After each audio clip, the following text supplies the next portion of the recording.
Nuevo episodio de Café con Rosa Liarte y estrenamos temporada de podcast y con una invitada para mí súper, súper especial, porque he coincidido con ella muchas veces, pero no he tenido la oportunidad de hablar con ella y he tenido colaboraciones con su fundación, con su revista, bueno, con todo, todo, todo lo que lleva, porque es todoterreno y para mí me hace muchísima ilusión tener por aquí hoy a Carmen Pellicer. ¿Qué tal, Carmen?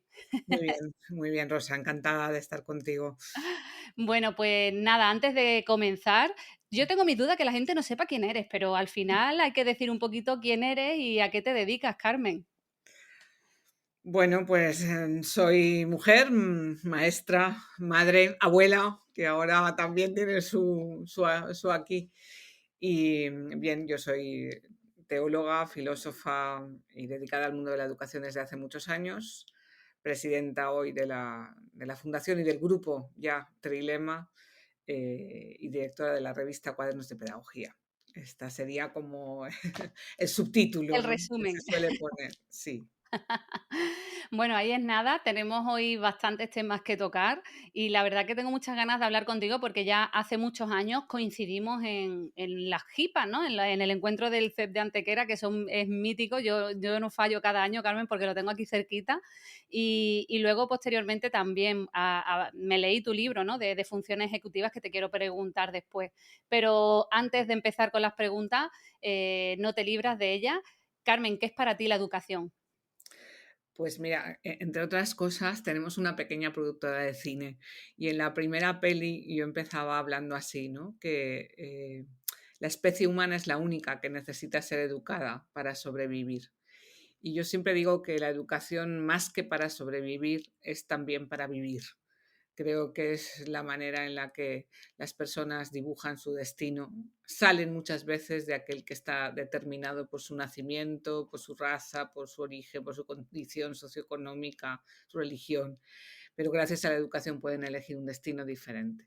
Así que es ese acompañamiento personal, mm, que se da no solamente por parte de la escuela y de la familia, sino yo creo que por parte de cualquiera que se te acerca y te ayuda a crecer. Bueno, bueno, nunca lo habían dicho así, ¿eh? Y es verdad, al final el ser humano es el que necesita ser educado, ¿no? Ujú. Así que me ha gustado muchísimo, Pues te Carmen. cuento de las pelis para empezar, porque poca gente conoce que tenemos una pequeña Sí, productora pues, de cine y hemos hecho 2 largometrajes y luego muchísimo material audiovisual, pero están en YouTube. Profes y la buena educación es la trilogía y la otra educación. En Profes íbamos buscando buenos profes por el mundo y la otra educación buscábamos justamente todas esas otras cosas que también educan, ¿no? Y hemos viajado, hemos filmado en China, en Camerún, en Francia, en Inglaterra, en Guinea Ecuatorial, en fin, las pelis van cruzando historias por el mundo, buscando esa esencia, ¿no?, que es educar, ¿no?, que al final es lo que cambia a las personas. qué guay, qué guay. Pues no tenía ni idea, aquí me lo he apuntado, Carmen, porque la verdad que es muy, muy interesante y todo lo que se aprende también, ya no solo viajando, tú mismo viendo la educación en otros países y en el mundo, ¿no? Ujú. Es increíble. Bueno, Carmen, pues te adelantaba al principio. Cierto es que yo desconocía la función ejecutiva y te descubro en ese libro que tienes con José Antonio Marina, en el que habláis de ello, ¿no? Si nos quieres contar un poquito más en qué consiste, nunca se han hablado en el podcast, así que si nos quieres hacer una breve introducción y un poco de qué va todo esto, porque al final desde peque pasamos por ahí, ¿no? Bien, pues yo me asomé hace ya muchos años, en los años 90, al mundo de la neurociencia y el aprendizaje, ¿no? Para mí fue un descubrimiento, y pedí un crédito y me fui a Harvard a conocer a Howard Gardner, Proyecto Cero. Allí conocí a David Perkins, que luego pues, nos hicimos buenos amigos, a Robert Schwartz, y hemos viajado juntos por distintos lugares. Y todo aquel mundo, Goleman, Sterner, Steiner, fueron una revolución, ¿no?, de la forma en la que se concebía la mente humana y cómo se entendía que el cerebro era una especie de cajón y que, bueno, pues el aprendizaje dependía del tamaño del cajón, porque nos entendamos así en poco tiempo, ¿no? Yo creo que todos aquellos gurús de finales de siglo rompieron esa idea homogénea de la inteligencia y esa idea, sobre todo, determinista de la biología sobre el aprendizaje y sobre la personalidad. Y a partir de ahí, pues he seguido trabajando durante estos años, investigando los avances de neurociencia y aprendizaje hasta lo que hoy hablamos y llamamos las funciones ejecutivas del cerebro, ¿no? Y hemos pasado de esos modelos que eran un poco espaciales, ¿no? Todos recordaréis aquellos dibujos que había de la cabeza de colores, un trozo verde, un trozo amarillo, un trozo rojo, ¿no? Y dónde está cada inteligencia, a lo que hoy llamamos los modelos funcionales, es decir, qué ocurre en la mente humana durante el aprendizaje, desde el instante microsegundo antes de pensar o antes de aprender hasta lo que ocurre con el pensamiento conscientemente consciente. Y de ahí pues todos los procesos, la atención, el control de la impulsividad, la flexibilidad cognitiva, la memoria, por supuesto, la metacognición, etcétera. Y así hasta 11 funciones ejecutivas eh, que son la base hoy del aprendizaje y del pensamiento.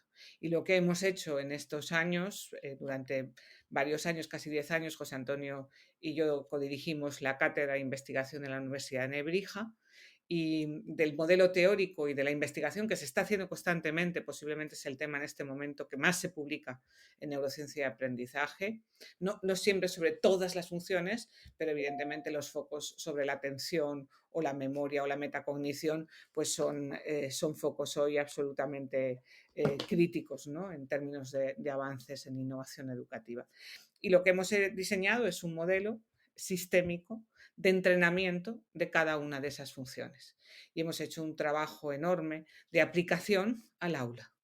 Y yo creo que hoy toda esa investigación sobre el funcionamiento de la mente es la base de una innovación rigurosa que está cambiando la didáctica y el quehacer diario de los maestros y maestras dentro de las aulas. Qué interesante, Carmen. Aquí te voy a preguntar, porque a mí me apasiona la metacognición, el tema de que el alumnado reflexione sobre lo que aprende. Y si nos podrías decir ahí un poquillo más, porque es verdad que trabajo pues el portfolio con el alumnado y demás, pero a mí cuando has mencionado metacognición digo, algo le tengo que preguntar a Carmen de esto. Sí. Bien, José Antonio y yo tenemos una pequeña polémica cuando trabajamos juntos porque él dice que la memoria es la más importante, que lo es, evidentemente, y yo siempre digo que es la metacognición. De hecho, cuando hemos hecho en el modelo, el primer paso de cada función es el romper la función en desempeños ejecutivos que llamamos, es decir, qué componentes tiene cada función y cómo podemos entrenarlos de forma simultánea o diferenciada según los alumnos, según sus necesidades, ¿no? Entonces, cuando cogemos la memoria y la metacognición son las dos funciones más complejas y, de hecho, hasta 17 desempeños ejecutivos componentes de la metacognición, ¿no? Y es qué elementos hacen que el cerebro humano haga pasar de lo inconsciente, ¿no? del pozo profundo de la memoria, a que esa información se rescate, se aplique a otros entornos, nos sirva para comprender la realidad, para afrontar problemas nuevos, para tomar decisiones. Quiero decir, es como, y para mí es la función más importante y más en este momento donde la tecnología va a suponer una revolución real en el aprendizaje, porque la información ya no vamos a tenerla que tener en la memoria biológica o Almacenada, cerebral, guardada. Ujú. sino que vamos a llevarla en el bolsillo y por lo tanto la mente va a tener que, que desarrollar a unos niveles muy altos, ¿no? Todas esas funciones metacognitivas de tratamiento de la información para convertirlo en conocimiento y expandirlo de forma creativa para crear nuevo conocimiento, ¿no? Es como un ciclo constante. ¿Qué hacemos? Pues mira, comenzamos desde la más tierna infancia. Puedes visitar nuestras aulas y ya los niños de 1 año, 2 años trabajan con herramientas que yo llamo binarias, es decir, hacen un juicio sobre su propio desempeño. Entonces, ves a los peques, los bebés. eh, yo, bueno, he trabajado mucho porque se creía hace pocos años que la metacognición se desarrollaba en edades más tardías. Hoy sabemos que se desarrolla prácticamente con el lenguaje. Incluso me atrevería a decir que casi junto al lenguaje, ¿no? Yo cuando pongo el ejemplo del bebé que se hace pis cuando empiezas a quitar el pañal, ¿no? Y se esconde y tú dices, pero si nadie le ha reñido, ¿no? O sea, ¿cómo el niño va distinguiendo entre lo que está bien o lo que está mal, ¿no? En el fondo, ese juicio valorativo sobre el desempeño que hace que arrugue un dibujo, aunque no sabes muy bien por qué, y otro lo cuelgues en la nevera porque él dice que está precioso, ¿no? Entonces, ese juicio sobre su desempeño, ese juicio primario, debe educarse, ¿no? Y debe entrenarse de modo que vaya creciendo. Y por eso trabajamos desde infantil muchas herramientas de reflexión metacognitiva sobre el desempeño que he hecho, lo que quiero alcanzar, lo que me queda por aprender, cómo he llegado a lo que he aprendido y así un largo etcétera. Y por último, por añadir un elemento, para mí y en nuestras escuelas se puede ver de una forma muy patente, hay un vínculo indisoluble entre la metacognición y la evaluación. Es decir, el giro en la cultura de evaluación no es usar más rúbricas o menos rúbricas, que hay una especie de paranoia colectiva ahora con esto. Se trata de girar de la heteroevaluación a la autoevaluación, de que el peso no sea en que el profesor juzga el desempeño del alumno, sino que se genera tensión de mejora constante y continua personal por parte del alumno. Y esto va vinculado al desarrollo del nivel metacognitivo. Vamos, has dado la clave y me ha encantado porque opino como tú, ¿no? Que al final va muy vinculado al tema de la evaluación. Y luego también me ha gustado mucho lo que has comentado, porque me ha pasado, ¿no? Dando formaciones que hablas de la metacognición y te suelen decir, esto es imposible en primaria y en infantil, ¿no? Como yo tengo esa tendencia, como soy profe de secundaria, pues muchas veces, ¿no? Esto no se puede hacer, es muy complicado. Que el alumnado reflexione en un portfolio, bueno, pueden haber diferentes vías de hacerlo con peques, ¿no? O sea que al final siempre los niños reflexionan, ¿no? En el libro, que por cierto se puede descargar de forma gratuita, en el libro explicamos cómo la metacognición y la autorregulación están muy vinculadas. Y si realmente pretendemos esa autonomía del alumno en su propio aprendizaje, estimular de forma sistémica, yo insisto mucho en esto, porque no se trata de hacer una preguntita, ni hacer una actividad, ni poner una rúbrica final. Eso no sirve para nada. Se trata de una planificación muy sistémica de la reflexión metacognitiva dentro de todo el proceso o de toda la secuencia didáctica, ¿no? Y eso requiere pues, una mínima formación, tampoco es que haya que hacer un doctorado, pero evidentemente los profesores tienen que manejar una información básica y luego ser muy constantes y sistémicos en la aplicación. Pues me ha encantado. Y antes has comenzado que has estado con Schwartz, con Gartner, bueno, no con cualquiera, ¿eh?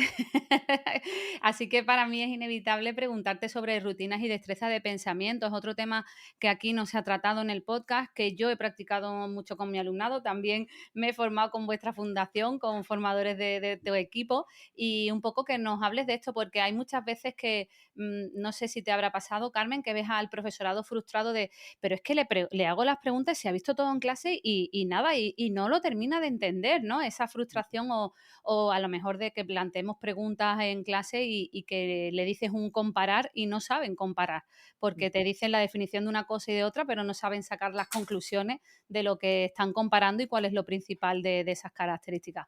No sé si nos quieres contar un poquillo más, pero para mí fue una apertura a todo un mundo para que mi alumnado comprendiera mejor lo que aprende, ¿no? Nosotros desde hace más de 20 años que tenemos el mismo modelo de unidad didáctica, a pesar de las 7 leyes que nos preceden, porque realmente está construida a partir de la investigación, no de la legislación.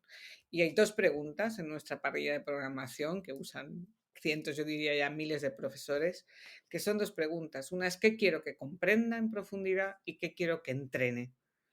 Y es qué quiero que haga y que entrene en términos competenciales, pero qué quiero que comprenda en profundidad en términos de conocimiento.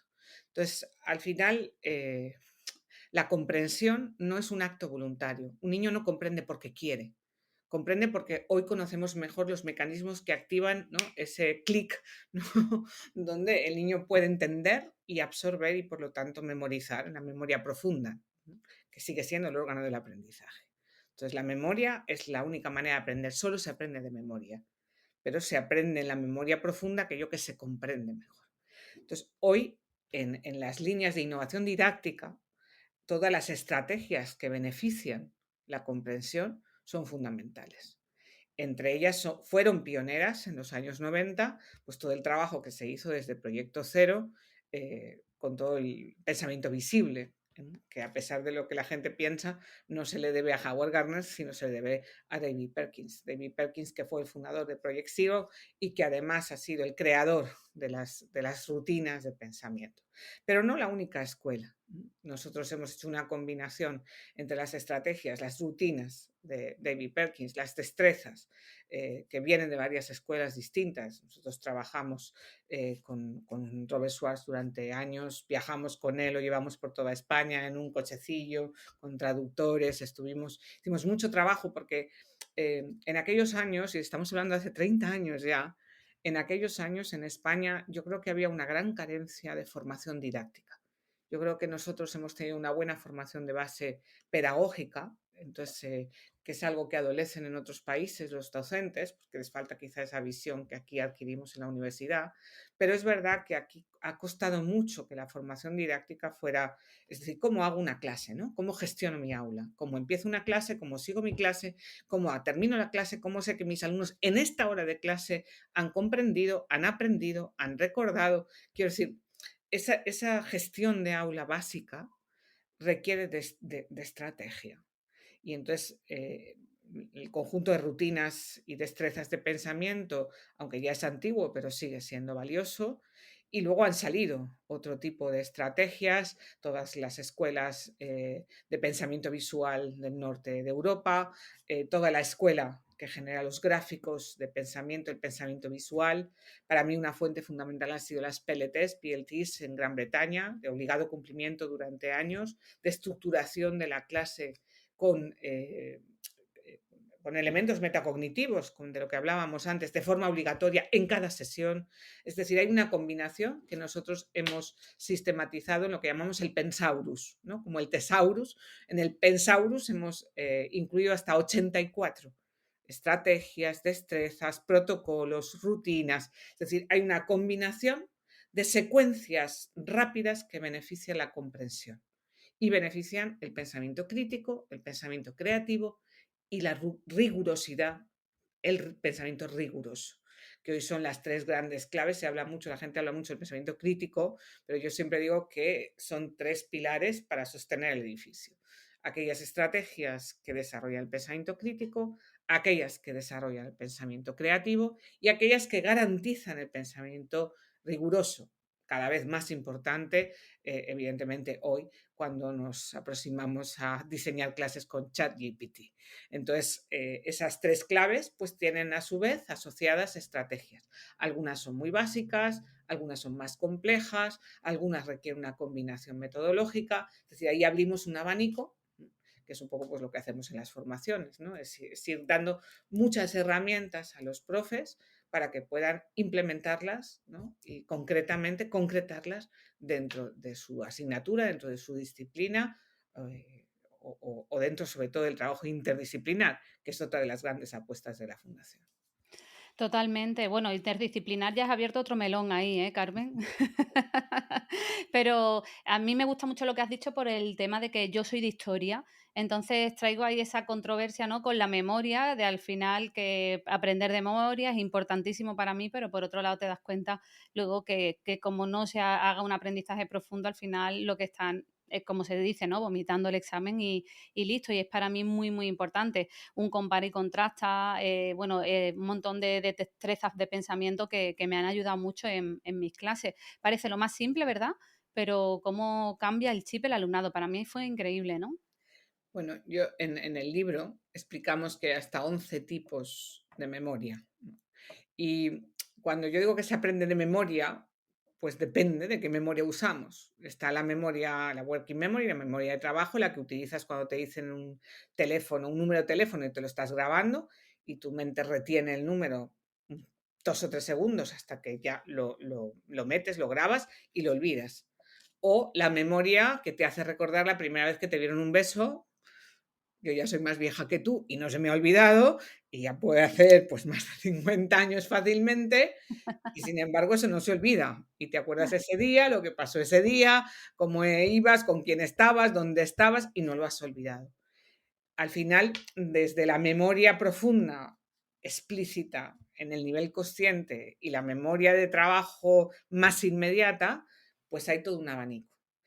¿A qué nos ayuda todas las estrategias del Pensaurus, como llamamos nosotros, ¿no? Todo este tipo de didáctica, a que aquello que se aprende conforme las memorias más profundas. Hombre, no te vas a acordar igual de tu trabajo sobre la Revolución Francesa que del primer beso, pero es mejor que se acerque más al beso que al número de teléfono, para que nos entendamos. Entonces, todas las estrategias lo que pretenden es precisamente eso, que el nivel de comprensión sea más profundo, que esa información se quede en un nivel consciente para que pueda ser aplicada, utilizada para comprender un fenómeno actual, para ver un fenómeno multicausal, y de ahí la importancia que le damos a la interdisciplinaridad y por tanto a una de las claves de nuestro modelo de Rubik, nuestro modelo pedagógico, que es el ABP, el aprendizaje basado en proyectos, también con un modelo de proyecto muy consolidado, muy curricular, con mucha sistematización y profundidad,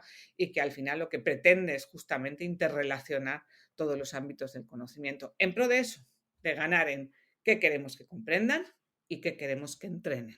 Y ambas cosas tienen que ir de la mano con un equilibrio importante entre lo competencial, pero también la comprensión del currículum, que al final es lo que una sociedad decide que es valioso para conservar. Bueno, buenísimo. Yo me quedo, Carmen, llevo ya 2 páginas de apuntes, o sea que aquí va esto para largo y me ha encantado mucho de lo que comentas, porque totalmente, ¿no? Al final tenemos que conseguir que aquello que se aprende sea profundo, ¿no? Yo le digo esto de broma, que no le den un flashazo del Men in Black a los niños, ¿sabes? La película que le da un flashazo y olvidas todo, y que tenemos que conseguir que no se les dé ese flash, ¿no? Pero bueno, Carmen, sé que también estáis haciendo procesos de transformación desde la fundación, que estáis transformando escuelas y que, bueno, estáis sin parar, que os sigo en redes y hacéis un montón de cosas. Por si nos quieres un poco contar también esto de escuelas que aprenden, ¿no? Sí, primero una palabra rápida. Hoy la formación, tú lo sabes bien, está cambiando tremendamente. Ya no hablamos de cursillos y cada vez menos vamos al modelo de cursillo tradicional y mucho más a programas de intervención que garanticen que un centro cambia. Pueden ser programas cortos para cambiar la cultura de evaluación y entonces haces una intervención y del punto A al punto B, ¿no? Como se dice en teoría del cambio. Y por lo tanto es un trabajo más de acompañamiento, asesoramiento, combinado con observación. Hacemos horas, cientos de horas, yo me atrevería a decir este año más de 2.000 horas de coaching, observación de aula, reflexión, hermanamientos de profesores, es decir, todo ese componente de observación, reflexión, investigación, pilotaje y aplicación, ¿no? Esa secuencia que está cambiando el ámbito de la formación permanente, ¿no? Ya no hablamos de formación, hablamos de desarrollo profesional. Este cambio es un cambio que va más allá de la visión individualista del docente. Ya no se trata tanto de trabajar con un profesor que se apunta al cursillo que le apetece, ¿no? Sino que estamos hablando de cómo una escuela genera un proyecto de transformación y trabaja junta y trabaja en equipo. Y cada vez más la red es fundamental, la intrarred dentro de una escuela y las redes o microredes o redes grandes de escuelas que trabajan juntas, que comparten recursos, que comparten experiencia y a veces que comparten impotencia, perdona que sea, ¿no? O sea, quiero decir que lloramos juntos, trabajamos juntos, aprendemos juntos y nos ayudamos juntos, ¿no? Y desde esa experiencia, hace ya unos años creamos EQUAP, Escuelas que Aprenden. Es una frase de Peter Singer, de uno de sus grandes libros, ¿no? Donde él da unas claves de gestión del cambio en el ámbito de la educación y llama así su libro. Escuelas que aprenden también es el título que le da la Universidad de Cambridge a la red de escuelas que apadrina y en las cuales nosotros nos vinculamos ya hace años. EQUAP es una red de escuelas que lleva nuestro modelo, que hemos bautizado Rubik como el cubo. Yo esto siempre lo explico, ¿no? Que igual que haces resuelve Rubik, vas a hacer el rojo, cuando haces el verde se deshace el rojo, si quieres hacer el amarillo se deshace el verde, y que para resolver Rubik pues tienes que mover todos los colores a la vez, ¿no? Yo siempre digo, una escuela, un proceso de transformación es sistémico, es integral y toca varias variables en una escuela. Esta red lo que hace es una apuesta por el modelo, unos van a más velocidad, otros van a menos velocidad, pero todos tocan esas 6 caras de Rubik: el currículum, la metodología, la evaluación, la organización de la escuela, la personalización y, por supuesto, el liderazgo. Y entonces comenzamos cuando una escuela entra en esta red, que es tremendamente plural. Hay escuelas públicas, hay algunos institutos, hay escuelas concertadas, hay escuelas grandes, pequeñas, rurales, urbanas, en 9 países, ¿no? Hay 7 escuelas en Guinea Ecuatorial, hay ya 15 escuelas en Lima, en Perú, hay un grupo de escuelas en Argentina que acaba de entrar, en Costa Rica, en Colombia, en Uruguay, en fin, hay escuelas ya. La red se ha expandido en estos últimos años con rapidez y básicamente el punto de partida es una reflexión sobre esos 6 aspectos y un diseño de cambio, que es el trabajo que hacemos desde Trilema acompañando ese cambio. A veces con más formación o con menos, ¿no? Yo creo que lo importante es cómo el equipo diseña su propio itinerario, ¿no? Y sus propios objetivos y hace visible el cambio, ¿no? Y, es decir, si hoy hacemos esto así, dentro de un mes tenemos que ver evidencias de que ese cambio se está produciendo, ¿no? Hemos dado mucha fuerza al concepto de evidenciar la mejora. Y esto, hay escuelas más tradicionales dentro de la red y tremendamente disruptivas. No se trata de que todos hagamos lo mismo, pero sí que todos caminemos sin cesar en ese proceso de mejora constante. Aquí me estaba apuntando caminar sin cesar. Mm. Pues me parece súper increíble, ¿no? Porque al final qué importante es la formación al profesorado, ¿no? Yo creo que tiene todo ese punto clave. De hecho, lleváis muchísimos años en ello y creo que es la clave. Me ha gustado mucho también, Carmen, como comentabas, ¿no? Que no solamente formar a un docente, sino a todo el claustro y hacer ese cambio. Sino al final somos islas, que yo también lo he sido en mi centro y lo que hay que provocar es el cambio en tu centro, ¿no? Que luego te das Sí, cuenta de eso en el tiempo. yo voy a presumir un poquito porque además este año hemos hecho 25 años, hemos cumplido 25 años en el grupo y, y bueno, hemos crecido mucho de 3 o 4 amigas que nos juntamos casi de forma informal y queríamos cambiar el mundo, pues un poquito estamos cambiando las cosas y bueno, este año, este curso pasado cerrábamos con 7.000 horas presenciales de formación, que son muchas, muchas horas, muchos viajes, muchas noches fuera de casa, mucho kilómetro, mucho avión, mucho tren, es decir, mucho sacrificio generoso que ha permitido pues compartir, ¿no? Que yo creo que es la esencia de la transformación educativa, ¿no? El poder aprender unos de otros. No hace falta irse a Finlandia, ¿no? Yo digo, dentro de una escuela ya está la semilla de la excelencia y a veces solamente hay que ponerla en valor, ¿no? Hay que darle luz y a partir de ahí hay que compartir. Es un poco también la filosofía de la revista, ¿no? De Cuadernos de Pedagogía, que ya hace más de 6 años que la dirijo y desde el principio he tenido como uno de los grandes, de mis grandes objetivos, el dar luz, el poner foco en las cosas que se hacen bien, ¿no? Digo que en España la gente es un poco morbosa, ¿no? Siempre es más noticia las malas noticias que las buenas noticias, ¿no?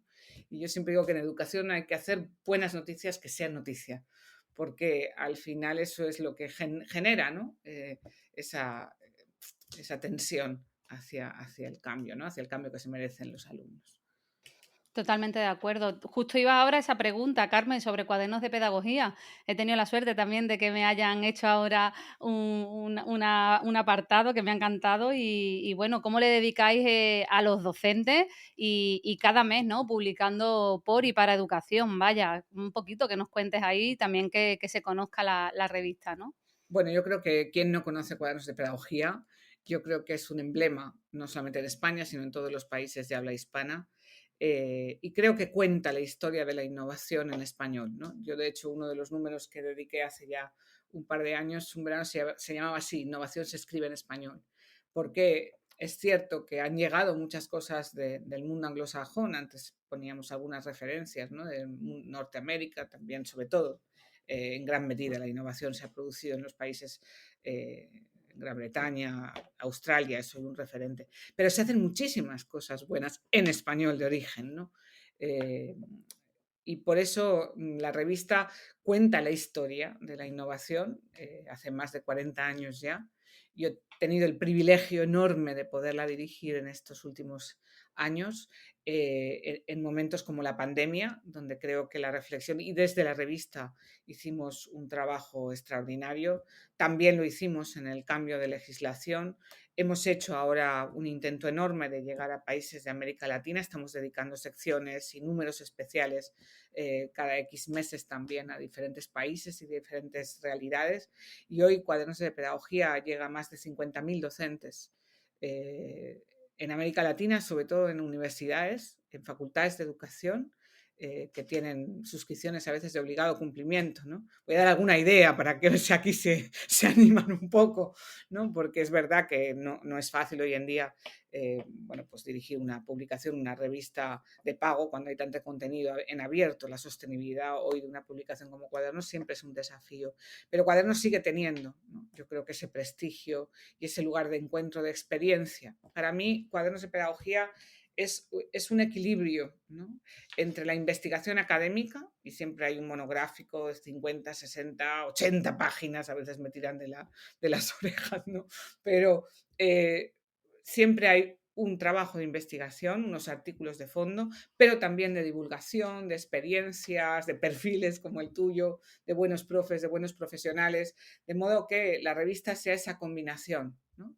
Y yo la recuerdo en la sala de profesores cuando empecé mi carrera profesional, ¿no? Y de que todo el mundo podía ojear y podía leer un buen artículo, una buena referencia, una buena bibliografía que luego podías ir a buscar, ¿no?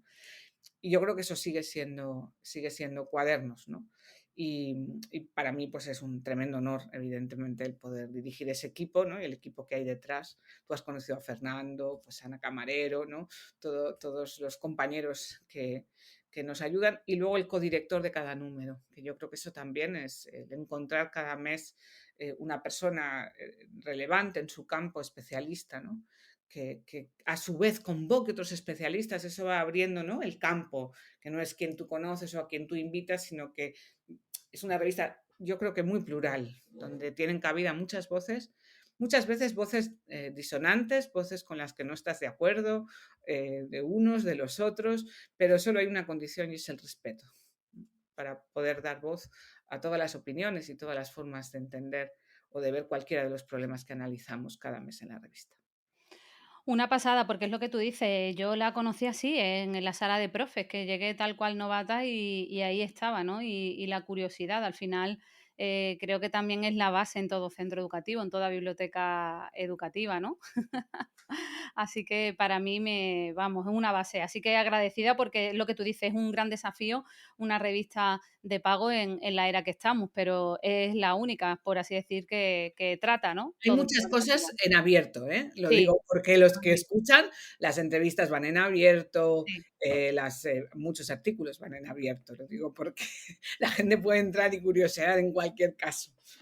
Oye, Carmen, me viene otra pregunta a hacerte, porque has tratado muchas veces la palabra innovación. Mm. Bueno, me gustaría también un poco que recalcaras al final para ti qué es innovar, ¿no? Porque a veces se piensa que innovar es meter nada más que tablets y ordenadores. Mira que soy la primera que defiende la tecnología, pero un poco qué consideras tú para que un cole innove, ¿no? A mí me gusta describir la innovación como la mejor manera de llegar a lo más profundo de la mente de cada niño.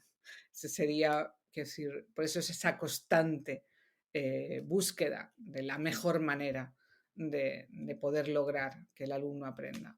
Y esto nos lleva a bucear en lo más tradicional y en lo más disruptivo. No hay ni una sola manera ni ninguna manera tiene todas las respuestas a todas las preguntas. Entonces, es cierto que hoy la tecnología es un gran desafío y es un desafío para la innovación y para la excelencia educativa, pero también lo es el cuidado y lo es el acompañamiento personal y lo es la crisis socioafectiva con la que después de la pandemia de una forma quizá más patente estamos viviendo en las escuelas, tanto entre el alumnado como entre nuestros propios compañeros. También lo es el pensamiento crítico, el creativo, pero también lo es la búsqueda de propósito vital y de sentido, ¿no?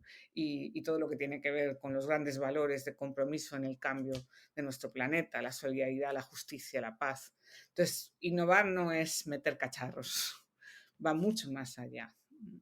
Es verdad que es una palabra un poco gastada porque en nombre de la innovación pues a veces se hacen muchas tonterías o en contra de la innovación se hacen muchas más. Entonces, cuando una palabra se usa como bandera, hay que tener un poco de, un poco de cuidado, ¿no? Pero yo creo que en educación, para mí, cada docente, cada educador, cada educadora tiene un compromiso profundo con el horizonte vital de cada uno de sus alumnos. Y es esa atención, ese es el alma, el motor de la verdadera innovación. Totalmente. Me viene por último otra a la mente, ¿no? Pero es cierto es, Carmen, desde que soy docente, cada año me cuestiono con mi metodología, cómo lo voy a trabajar. Dice, bueno, este es el examen que voy a poner todos los años, que va, al día, año siguiente vuelves a cambiarlo. Me hace eso mucha gracia, ¿no? Que la gente piensa, no, tú como docente todos los años explicas la Segunda Guerra Mundial, ¿no? Y cómo es ese momento, ¿no? Profe bueno, profe malo, tengo que cambiar, tengo que hacer. No sé, pero ese sentimiento siempre lo he tenido y como que la sensación de nunca suficiente, ¿no? De lo que haces, ¿no? Al final es el cariño que tienes por tus alumnos. Cuanto más cariño, más te importan. Cuanto más te importan, más importante eres para ellos y más les importa lo que les tienes que contar, si me permites el juego de palabras, ¿no? Entonces, al final esa es la matriz. Entonces, tú cada año tienes delante, sobre todo los que somos de secundaria, ¿no? Que tenemos cada año unos niños distintos en esa silla, ¿no? Que no serán nunca los mismos y por lo tanto tienes ese periodo de tiempo para hacer lo mejor que puedas por ellos, ¿no? Y es ese vínculo no solo afectivo, sino también ético que estableces con tu clase. No todo, quiero decir, hay grupos hoy muy difíciles, hay situaciones de aula muy complicadas, hay centros muy complejos, pero yo creo que ese pilar fundamental es lo que tú te vuelcas, ¿no? Y la generosidad con la que te entregas. Y al final ese es el motor. Eso es lo que te lleva a buscar, ¿no? Yo pienso a veces, teníamos en la fundación, en nuestras 6 escuelas, teníamos 39 niños con TEA, por ejemplo. Yo recuerdo los primeros que llegaron hace 8 años, la primera aula TEA con la que nos encontramos, yo no sabía mucho. Yo he estudiado más desde que tenemos niños y buscando la forma de ayudar a este niño que tiene un rostro, que tiene un nombre, que es el tuyo, ¿no? Y eso es lo que te lleva a estudiar, a investigar, a preguntar, a llamar, ¿no? Y eso lo veo en nuestros profes, lo veo en nuestros equipos directivos, lo veo en las PTs, lo veo en los orientadores. Quiero decir, veo esa búsqueda, ¿no? Veo esa tensión de decir, es que Pepe, es que Juan, es que Andrés, es que no, ¿qué hacemos, no? Es eso, ¿no? Es no tirar la toalla jamás por ninguno. Y ese es el motor de búsqueda, ¿no? Y de la verdadera innovación. Totalmente, no tirar la toalla. Yo creo que es ahí ese momento, ¿no? De querer seguir aprendiendo a lo largo de la vida. Creo que es la actitud principal que tiene que tener un docente. No sé para ti, pero creo que esa es la actitud, seguir en aprendizaje constante, ¿no? Bueno, Carmen, ¿te dejas algo en el tintero que quieras comentarnos? Si no, vamos llegando a la recta final. No lo sé, nunca se acaba, ¿no? Yo creo que esto de hablar de educación es algo imparable, ¿no? Yo creo que hoy Trilema ha crecido mucho, somos casi 400 personas, trabajamos también mucho en el ámbito de la salud, estamos trabajando con más de 60 hospitales, hemos abierto sede en Dubái, estamos trabajando mucho alrededor de la idea del cuidado, ¿no? De la educación del paciente, tenemos varias escuelas, varias escuelas, sí, de auxiliares de enfermería, auxiliares de dependencia, ¿no? Todo el ámbito del cuidado y de la salud es un ámbito en el que nos hemos asomado desde hace ya unos años y bueno, pues es otro camino, ¿no? Hemos cruzado muchas cosas con programas de salud, bienestar, well-being famoso, ¿no? Es siempre crear, ¿no? Y siempre buscar, y siempre encontrar los recovecos, ¿no? Para ir cambiando las cosas. Yo creo que eso es lo fundamental de Trilema, que eso es lo que significa, esos logos pazos, pasión, compromiso y sabiduría, ¿no? Esos 3 ingredientes fundamentales para poder cambiar las cosas. Vamos, ahí es nada. Aburrida no estás, ¿eh, Carmen? Eso lo tengo claro. Bueno, Carmen, pues vamos a conocerte un poquito más. Van las dos preguntas así más personales. ¿Cuál es tu plato favorito? A ver qué nos cuenta hoy Carmen, qué es lo que gana. Bueno, yo soy valenciana, entonces, por El arroz. supuesto, los arroces, pero yo tengo que decir que mi plato favorito es la fideuá, que la hago Ah, buenísima, que es ya como emblemática en mi casa y me encanta. Y la hago de pescado, es como un rito tradicional. Entonces, en verano fideuá y en invierno cocido. Son Oh, me mis 2 encanta. comidas y de domingo. O sea, si tuvieras que decir: "¿Cuál es tu comida favorita?". La del domingo. Sigue siendo como un ritual secular en mi familia que mantiene el espíritu del encuentro. Así Qué que, bueno. ujú, Y bueno, un lugar que te haga desconectar o que te guste viajar, que te inspire. mi casa. Porque yo viajo mucho, paso prácticamente 2/3 de las noches al año fuera y tengo que decir que mi casa, mi chimenea, que es ya vieja, era la de mis padres, y la mecedora al lado de la chimenea y un buen libro, una buena peli, es posiblemente el lugar que me devuelve el descanso vital, ¿no? Por eso, porque viajo mucho, entonces, sí, mi hogar.